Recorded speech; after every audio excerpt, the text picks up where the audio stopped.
कार्यक्रम रमाइला पर्छन् र रमाइला उत्तर। प्रश्न सोध्ने पालो मेरो, उत्तर दिने पालो मेरो।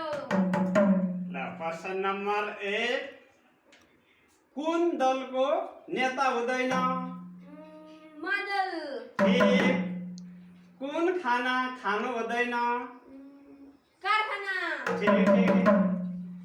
कुन रानीले भाँडा माझ्छे? खरानी। ठीक। कुन कोटमा ठुलठुला घर बनाउन सकिन्छ? जाजरकोट, पिपलकोट, कालीकोट, आउँदै बैतडी, पाटनकोट, सुन्दरकोट। ठीक। मुखबाट निस्कने कार कुन हो? खगा।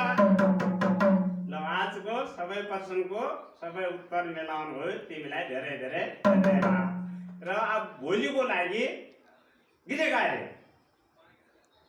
कुखुराको ठीक बीचमा काटेपछि के काटिन्छ? धन्यवाद।